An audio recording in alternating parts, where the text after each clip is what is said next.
Hey guys, checking in for tonight, 20 minutes before my cutoff of midnight because I'm trying to post a video every day, you know, squad goals and all that. So I'll start off with the topic that the title will be about. So a couple of days ago, I saw a video on TikTok. I decided to correct the person in the video, even though he had turned off his duet feature, which meant I couldn't do the equivalent of the old uh, video responses here on YouTube. You know, I decided to pull up his video on my laptop and film with my camera on my phone his video and do a response into TikTok anyway. And then I figured, well, might as well, expand it out to uh, YouTube because it was a pretty important message. I was trying to kill a bit of disinformation, very little tiny bit, but I was just doing my part. You know, I saw that he was wrong, and I tried to keep it at that level, just him and the thousands of people he'd already uh, lied to. Hello, medical vitriol. Um,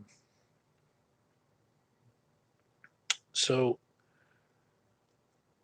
I made a video, put it on YouTube. Didn't get that good of reception to it, but I used the word ponage, and apparently that's dated now because you know nothing is totally tubular or radical anymore, and ponage is you know so 2013 because 1 week is a year in YouTube years, and so that was funny, but yeah, that's what I did. So basically, the guy was saying uh, that during the State of the Union address, uh, when Nancy Pelosi decided to rip up her copy of the State of the Union, that it was illegal and that she could face a jail term of up to 3 years and big fines and stuff. And he was calling her some choice words that we don't need to be repeating, but they were in the video for context. And I just decided to show him for the ignoramus that he was by, pointing out that law that he was citing in context is about records going to the National Archives, not her personal copy of the State of the Union speech. So, no, she was not going to be going to jail or facing fines or anything. It was kind of disrespectful to uh, the offices that everyone on that stage has, but this is kind of par for the course for our politics right now. You know, she's just going along with the shenanigans, and I hope she had fun. I had fun watching it. It was cringy, but it was also like, oh my god, she actually did that. But it was not illegal. So uh, I post my response on TikTok and YouTube, and because I don't have that good of a footprint uh, as far as my reach, unfortunately, it didn't reach the ears of the President of the United States because a couple of days later, on February 7th, which was yesterday, C SPAN posts a video of him saying, and I quote, uh, I thought it was a terrible thing when she ripped up the speech. First of all, it's an official document. You're not allowed. It's illegal what she did. She broke the law. So uh, the lie keeps spreading. Some dude named Charlie Kirk was the first to tweet it.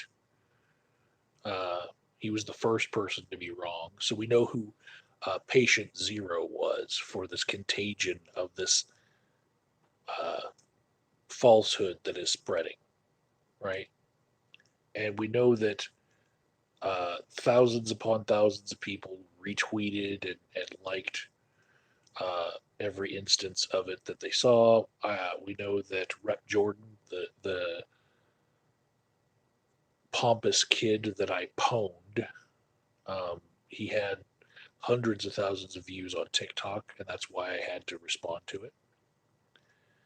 Um,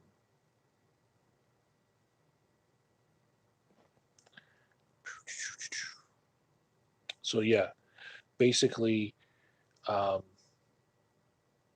lies keep spreading. If you just keep on telling them, sooner or later people just believe them as fact. We've seen this played out a whole bunch of times um, in politics, and people will believe something if they just hear it enough. Um, I tried. I tried my best, and we used to have a culture here on YouTube where we all were pitching in on all these little falsehoods and trying to fact check everyone. And yeah, that's gone. That's something sad that I miss. You know.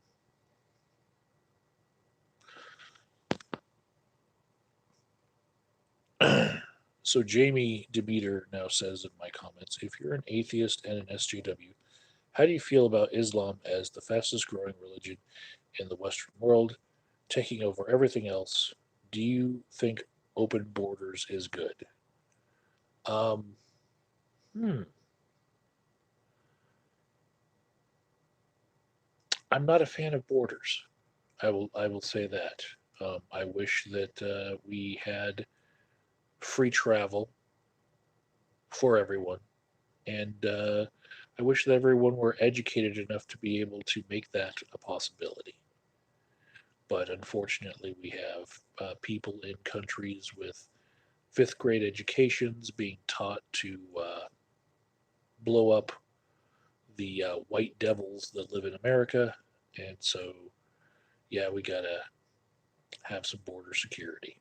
Uh, in my utopian uh, ideal, yeah, we could finally do away with borders and have just one planet Earth. But yeah, probably not in my lifetime, nor will it get any better towards that. I think we might actually, by the time I'm dead, have two or three more countries from countries splitting than having countries joined together in a union that actually works. I mean, Brexit's about to happen, and I think that the EU was a very good attempt at pulling together a conglomerate of countries, sort of like the Soviet Union, But if those conglomerates could get so big that they get down to just one of them, uh, that might be a good thing for inequalities around the world, you know. But I'm talking tens of thousands of years in the future, tens of thousands, not even thousands, tens of thousands of years in the future. Maybe we could do it because ain't gonna happen in my lifetime.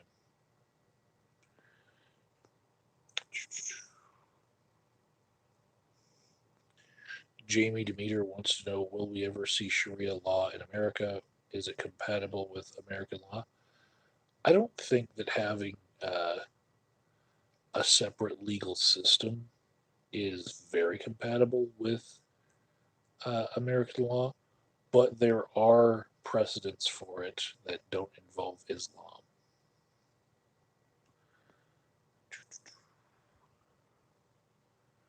Ethical boards for professions are one. Um, the UCMJ is another. Uh, just the way that Native American tribes run, with their own versions of the FBI, like their own little detective agencies, and even the Amish have their own ways about them. I'm not going to count the mob, but you get the picture. There's all sorts of different avenues for justice that run alongside regular American law.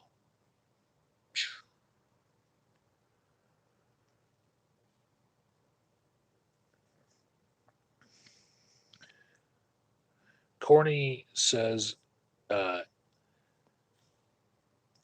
NCOV Papergate, and I think what he's talking about is the coronavirus, and how the guy who uh, basically discovered this latest outbreak of the new coronavirus was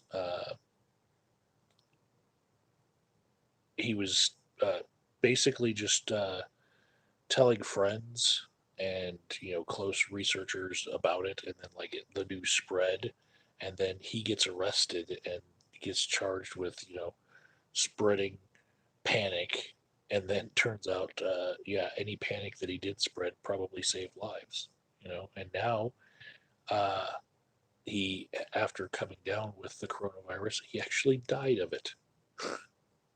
So it's like right before he died of this thing, he was really insulted by his own country, siding with their economic interests rather than public health.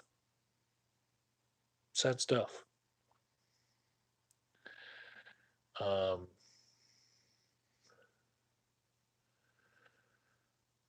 Alan Shildroth wants us to do a video of ripping up the paper uh, and saying that it's the president's speech and this is what we think about it. Um, Reminds me of Muslims taking their shoes off and beating the pictures of their political opponents with them because the bottom of the foot is an insult in their culture, or burning effigies and flags and stuff like that. Um, the real Bucky has retracted some messages and asks, "Do you want to say anything more about Happy Cabby?" Um, no, not really.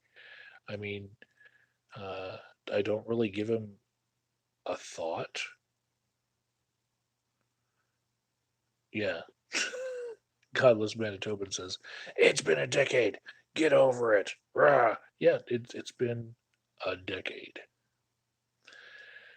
Uh, no, it hasn't been that long, but yeah, it's been years. And, you know, if you're going to draw a parallel between what happens on YouTube these days and what happened back then I'm happy to compare. But really, there's no news about Happy Cabby, and I wouldn't know why anyone would bring him up.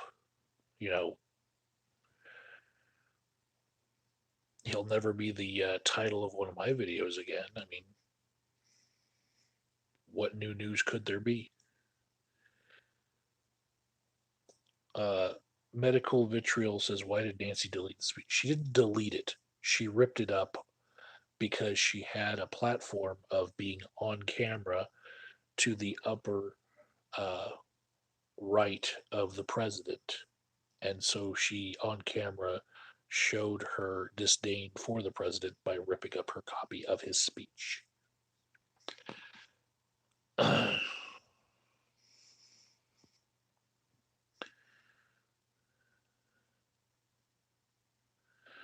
Sorry, Bucky.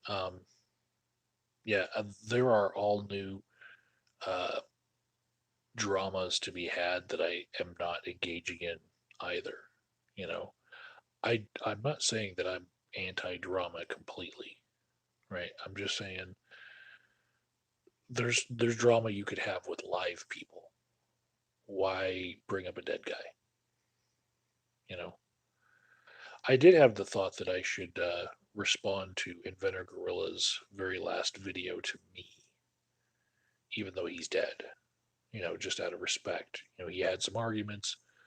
I could, give my response to that because I never did really. So I could, but yeah, I don't really want to paint him in a bad light. He's dead. We were friends, so. Um,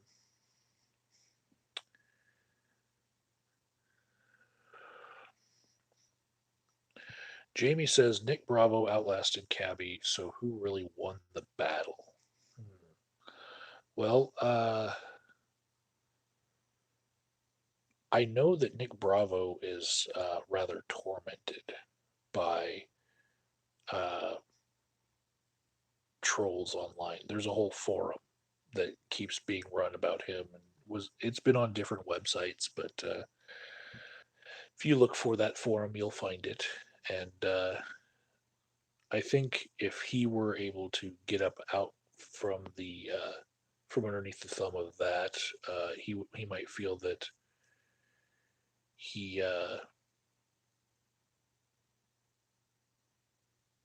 he had it better than Happy Cabby. But when Happy Cabby died, he wasn't as hated maybe by other people as he was by me. You know, he wasn't as reviled as I felt he should be for the things that we know that he did. But you know, what are you going to do?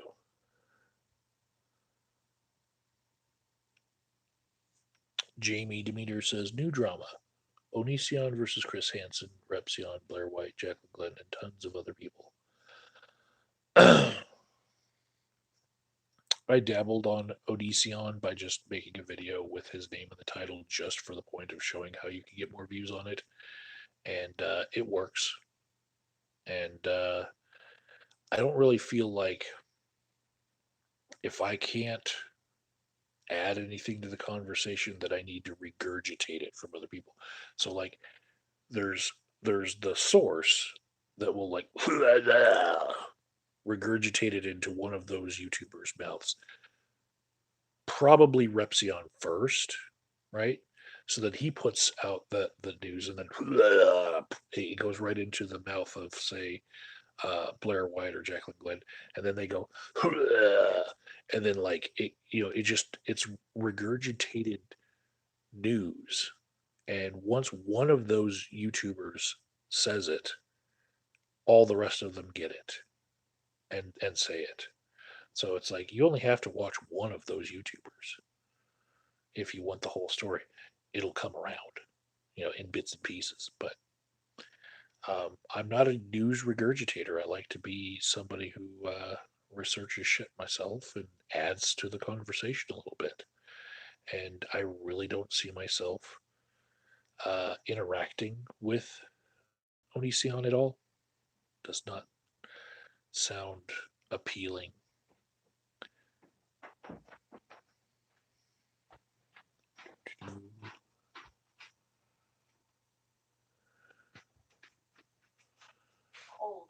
Oh, Misty just adjusted the thermostat. You might hear a heater come on in a sec. Um, I am Godard says the atheist community seemed to dissolve post A plus wars. Atheism plus, yeah, that was a interesting part of it. When instead of atheists versus theists, it became atheist shitlords versus atheist SJWs. Um, and it happened like in a way where I was completely oblivious to it until about a year in, and I was seeing all of my friends fighting each other. Corny says Venom Fang X, ancient drama queen. Yeah, yeah, he was. Um, I'd be more likely to reach out to him for something right now of a drama. Like I would do a debate with him before I would uh, touch the topic of Onision. Um, Onision's in that category of people where I like to say that Sigmund Freud wouldn't touch him with a 10-foot couch. Uh, I will add a story about Onision because I know it. So Misty had a sidekick on her job, kind of like the partners that would go out on shows like Law and Order SVU, right? And Misty's a social worker, and she had a social worker that had a different kind of job that she would ride with, and they would visit clients. And her partner in that endeavor um, had a daughter that was begging to donate to Onision's Patreon. So the the degrees of separation between me and a kid that fell for Onision's crap and wanted to donate money to his Patreon is my girlfriend's partner's daughter. And I'm glad that we were in a position that we knew about Onision enough to be able to warn her, do not let your kid, you know, make a Patreon pledge with your credit card. No. And yeah, that's pretty much all I have to add is like, if you think about how spread out the diaspora of Onision donators is, you know, pretty much every city probably has one.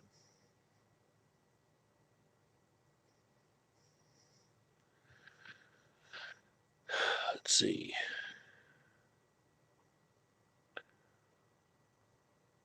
Vitriol says, still followed you, man, when the web religion atheist community was the hub for drama.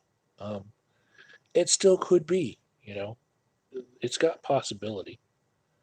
It's got some things that could happen. You know, I know behind the scenes that I'm just waiting for somebody to let loose on drama about me, and I'll have to answer for it. And it could be tomorrow, it could be 10 years from now, but yeah, there are stories that people are keeping close to their chest right now that like I'm like no idea why, you know. Um, so many things that I've heard, but yeah, if you can dish it, you should be able to take it, right? And I've talked about other people's dramas, and I imagine when mine come to roost, people will talk about mine.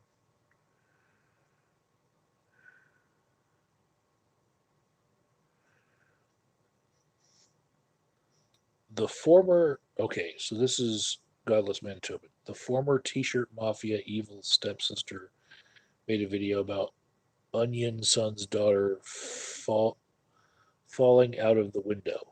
I wasn't sure if he meant Lainey or whatever he's calling herself now, or it is his actual child. Um, let me unpack this. Former T-shirt mafia evil stepsister.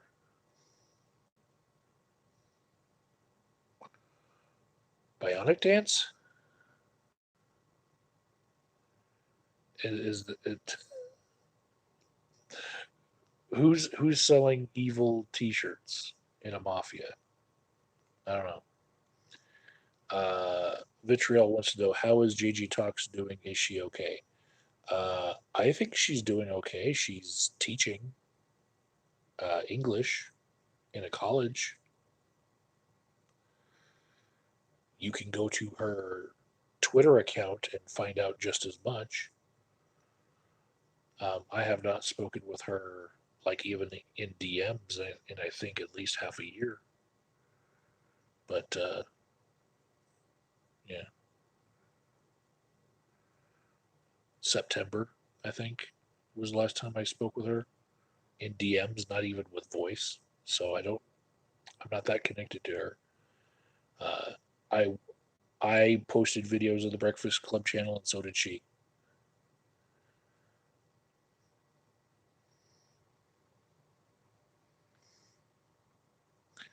Alan wants to know, did I see the Trump makeup pic? I asked you yesterday, what did you think? Was it real? Trump's makeup? Okay. Let's see. I'm going to Google it just for you. Trump makeup.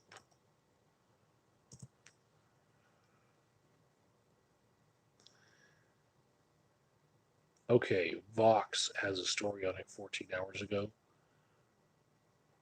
And BuzzFeed News yesterday said the photographer who took it said it wasn't photoshopped.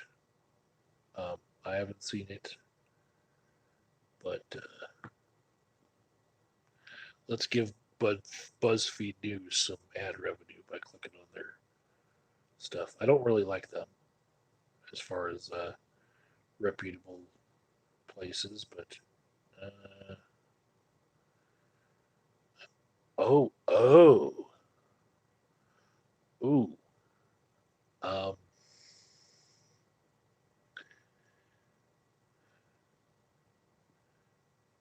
like the angle of the sun maybe had something to do with that. Um,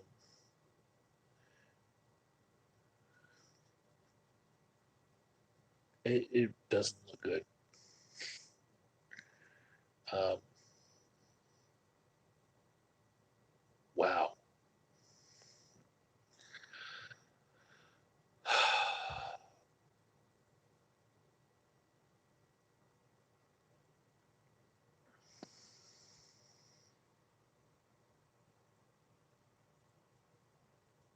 I don't know that it looks photoshopped, but it definitely does have a tan line to it. Um,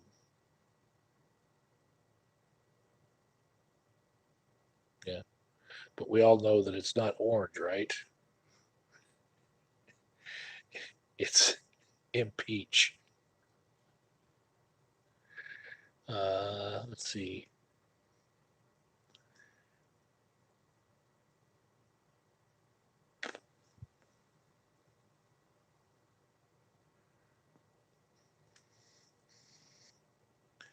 Ivan says inevitably Godwin's law is an outcome given infinite concatenation.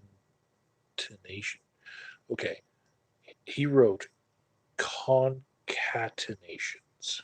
Okay, I don't know that word, but yeah, Godwin's law happens all the time. People get uh, compared to Nazis and Hitler. Uh, Angus wants to know, do they still go to those skeptic conferences? Um, I don't know. I was thinking about making a chart of like every skeptic conference and who were the speakers at them to show that there is a circle jerk that goes to each one of them. But you know, it'd be a lot of work and digging up old websites and stuff. But basically, it's been the same people for years, you know. And so why go if they're not offering anything uh, new, you know?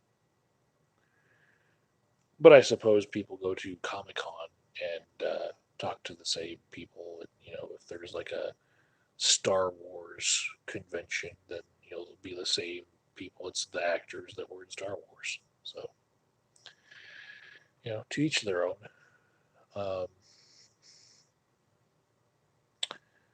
Ivan said he solved the title. Was there? I thought that I explained the title in the beginning of the video. Was there a riddle that I didn't know about? Um,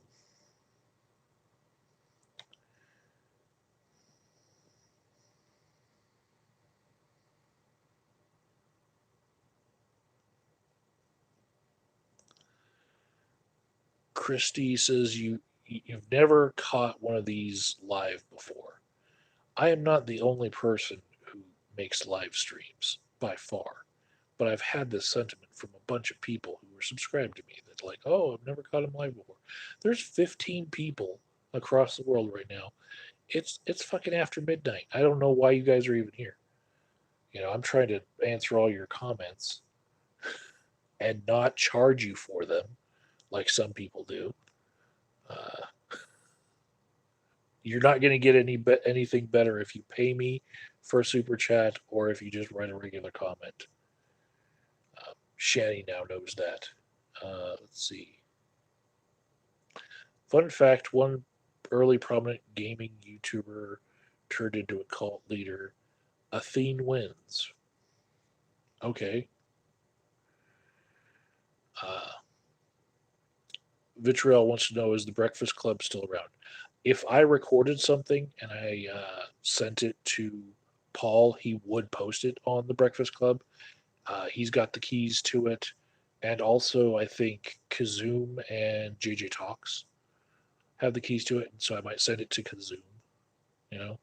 But I don't have the keys to the channel. Never did. I was always a parachute speaker, a guest speaker. So, um, yeah, it just happened that as a parachute speaker, I guess I cared about the channel more than some of the people who were supposed to be regular contributors. So it looked like I was one of the regulars because of frequency, but really, I never had the keys to that channel. And I think it probably came down to not people who were part of the channel last, but earlier incarnations of the channel. There were politics involved, people that didn't like other people. And I don't think they wanted me to have the keys or be invited to be a regular guest on like one day a week. And especially when it came down to Serious Mind leaving the channel over the Atheist Antidote, Brock Turner being there and talking about giving these people a platform. I think uh, that was a big part of it. Um,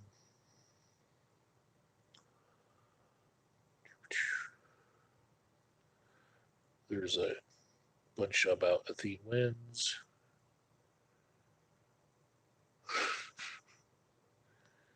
No, nobody wins if somebody uses Godwin's law. Okay? That doesn't mean God wins. Even God doesn't win when we use Godwin's law because then we're comparing God to Hitler and calling God a fascist. God doesn't like that, I don't think.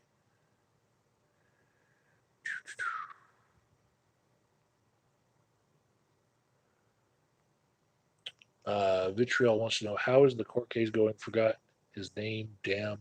Why isn't anyone talking about it? They're waiting for the case to be over? Question mark. Are you talking about the skeptic feminist murder trial with Russian Deadpool Alexander Kolpakov? Because it is over. He has been sentenced, and there's a playlist on my channel about that. And the last video that I posted about it says everything. He got 40 years. Let's see. Bucky says, should double jeopardy be abolished? What about statutes of limitations for felony crimes. Why do you think that my opinion matters on this? That's one really big thing is like you take somebody who's intelligent in their scope, what they do, right? And then you're like, well, let's see if we can apply that to like every fucking thing. And then you get YouTubers who are so vain that they think that they could just every day hit the list of most popular things on Yahoo's list or Google trending and say, okay, well, if that's the number one trending thing, I guess I can talk about it. And people want to know what I think about it. Oh my God, the vanity. Um,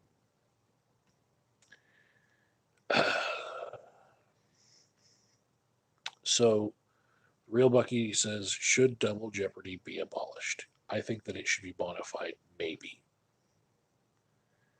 You know, if new evidence were to come to light that says that somebody actually is guilty of a crime, then maybe we should have some sort of modification to double jeopardy for that. I'm not saying that I'm right now up to speed with the U.S. legal system in order to be able to tell you how that would work out, but uh, I'd be willing to look at it for certain things, like say if somebody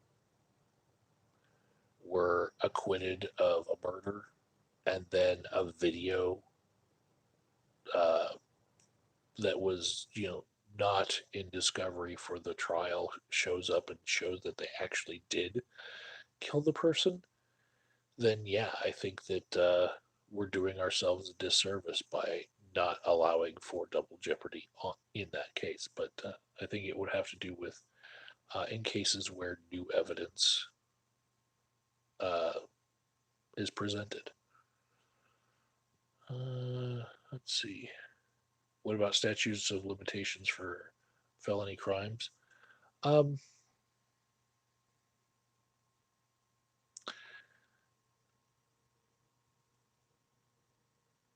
I don't even think that felony crime is something that separates what we might want to look at as far as like eliminating statutes of limitations for or not. The difference between felony and misdemeanor is not always mala in se. Sometimes it's still mala prohibita, and I wouldn't want the mala prohibita uh, things to be spoken about in the same breath. When we're talking about should we get rid of uh, these statutes of limitations. Um, but that's just me. I'm not a legal expert at all. I just follow some crazy crime dramas and court cases. Um, Now I gotta find where you guys are. It is Sunday. We are in YouTube church.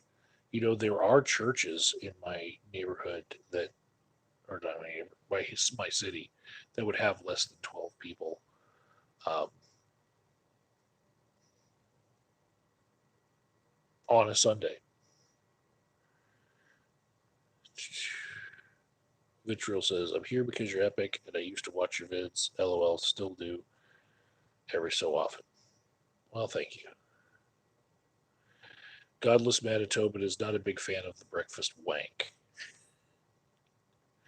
Why does it have to be a wank when people come together to make a channel and try to make it so that it's spreading the wealth as far as popularity? You know, I think one of the things that the Breakfast Club channel was trying to do was uh, take a topic and explore it further with different perspectives instead of just one perspective. And also, it was trying to take the popularity of everyone there and make it collective, like socialist view counts. Still didn't work because people clicked on my videos because I sent them from my own channel to watch my videos, um, which upped my view counts. Angus wants to know, do I remember the Healthy Addict channel? She was nice. Um, yeah, I remember her channel. Uh,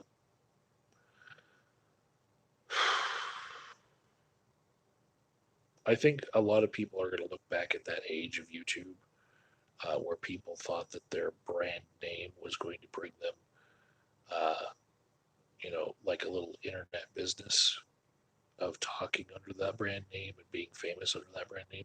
And they're just going to cringe, you know. The agent of doubt here included, you know. Um,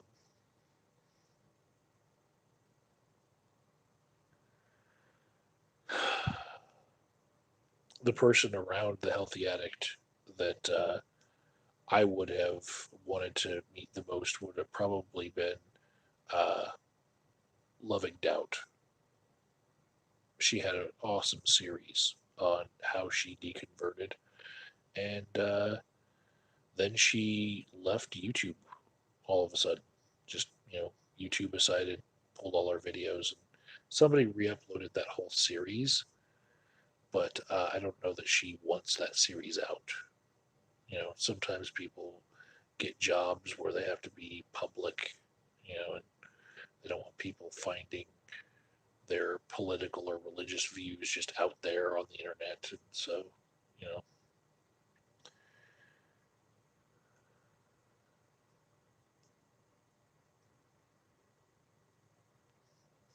David Lass says he's here because insomnia is terrible. Also, words are cheap and lies are initially cheap, but with a steep interest rate. That's uh, that's pretty cool. Let's see. I've got a lot of comments to catch up on. Wow. Church was your original all-in-one comedy and tragedy theater. Uh, and Godless Manitoban says it was one person trying to come up with something to do on YouTube because they ran out of ideas for their own channel. That's how you figure the Breakfast Club was set up to be. I've had similar channels that I was involved in with multiple YouTubers, and it was never because I didn't have enough to talk about on my own channel. I was on the Whovians USA, where we spoke about Doctor Who episodes. Um, I was on the Hate Club channel. Um, I was, let's see, I was on a lot of different things. Even the Saturday Night Roundtable talks, I was part of that for a while. And uh, yeah, I would do blog TV nightly with other people. Like, I wouldn't even have it on my own blog TV channel. I'd go visit theirs. Back in the day, I went on Justin TV and Stickam. I've been in so many uh, YouTube hangouts, and it's not because I can't think of something that might go on my own channel. It's just there are other ways to create content that are fun, you know.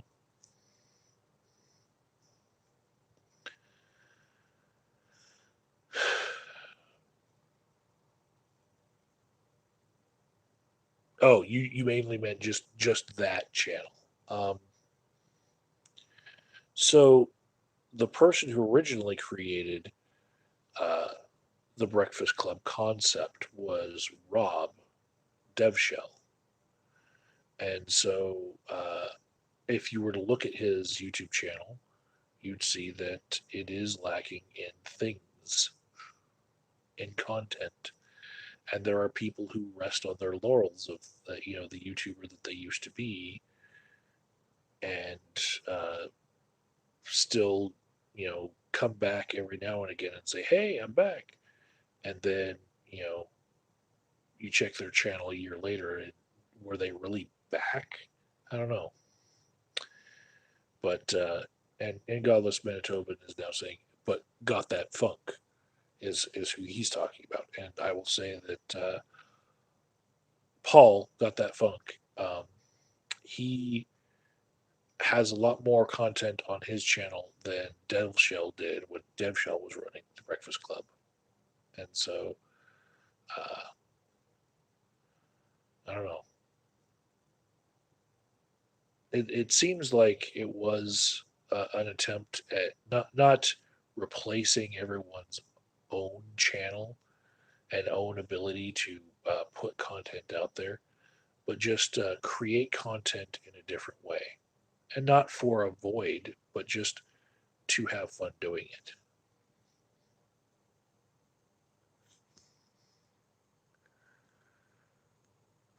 Courtney, I've never seen the channel Coding Train,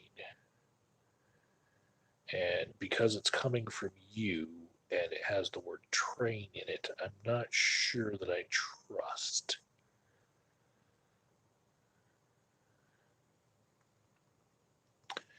Principled Uncertainty wants to know, do you think Bernie supporters will get behind Mayor Pete, or do you think many will repeat 2016 and abstain?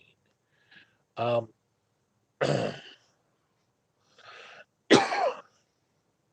that's interesting. I think already I've seen people jump to Bernie, like Andrew Yang's Yang Gang. I think they all got together and decided, our Yang Gang isn't big enough, so we're gonna jump to be with Bernie. And I think those people would be willing to jump for Bernie and wouldn't be Bernie or bust. But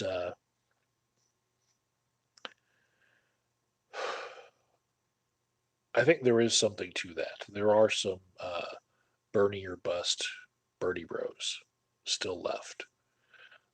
Some of them are vocal on YouTube.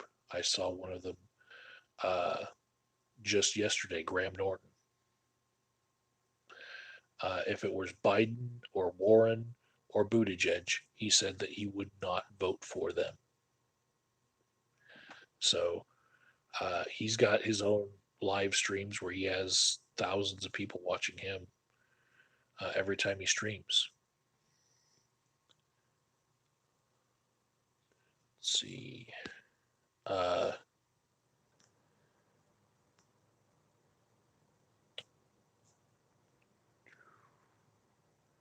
David Lass says using philosophy to critique fiction is practice for using philosophy to critique reality.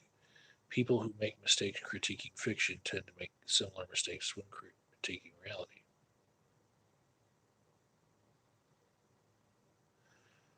I can see that.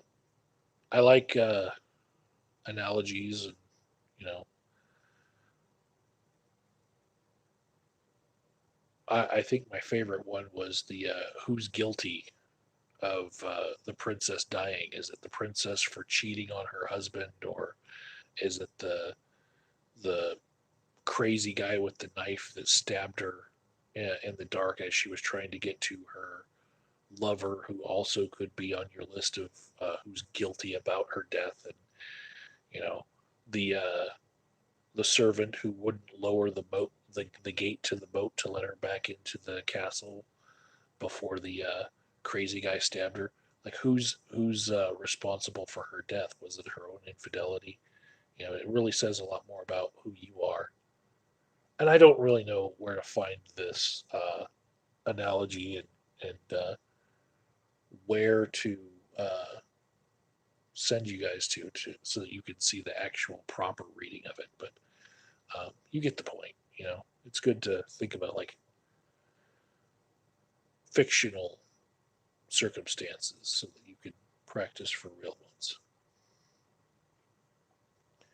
What are your thoughts about the opposition from the Democrats to the Trans Mountain Pipeline that is headed for Texas or Florida?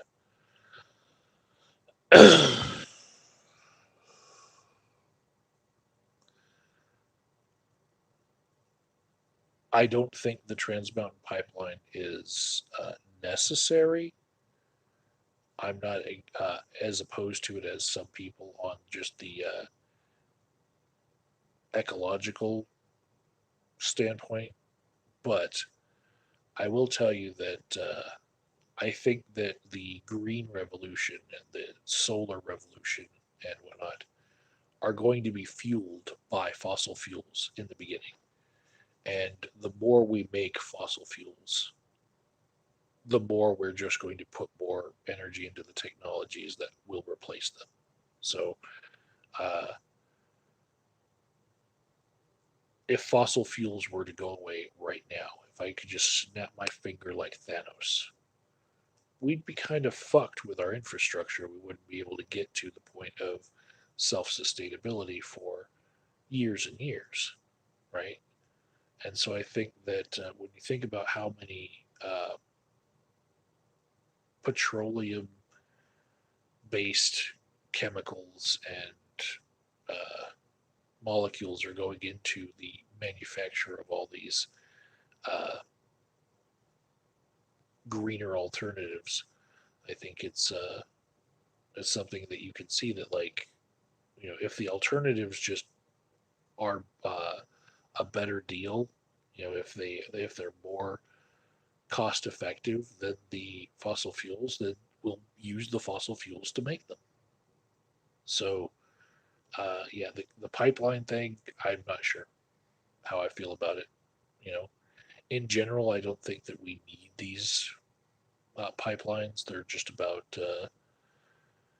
shipping oil across the country instead of doing local production in ways that would save on the need for shipping it all over the place. You know, principled uncertainty said interesting things. Um, no privacy says he may write in Mickey Mouse. Mickey Mouse gets a lot of votes. So does Garfield the cat. Um, yeah, uh, Godless Manitoban. I have videos on my channel of people protesting the Keystone XL pipeline, and these are people that I no longer like to associate with um, because of some of their more radical views. I would never do anything to, uh, you know, industrial work sites as far as protesting, and they would. And I can't be a part of that. I cannot be party to illegal acts. It's just not me anymore. And I watch out for it.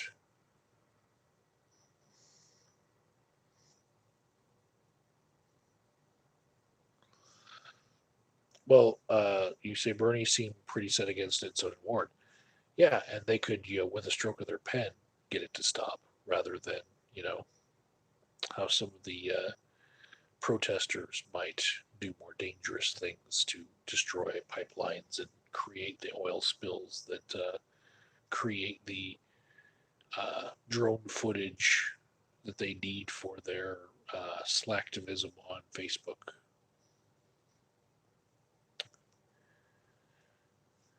Let's see. Godless Manitoban says wind farms are good, but of course, people that live near them claim they're ill from living by them. I haven't seen that, but most of our wind farms are in farm country. We don't have wind farms up next to the cities so much.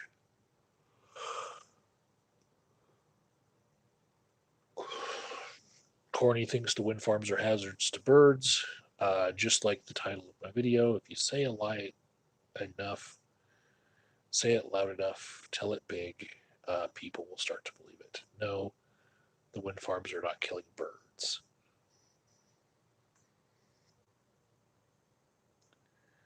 Um, remember the Harambe voters. You remember them?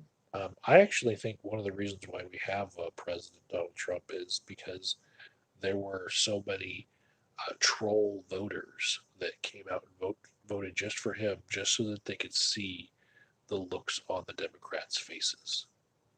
It's a theory I have of uh, troll voting. Some people just want to watch the world burn because it's popcorn fodder. That's it.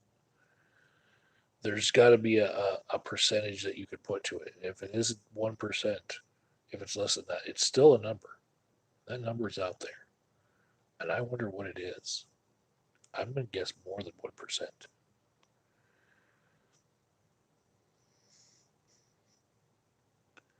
Corny likes nuclear energy. That's awesome.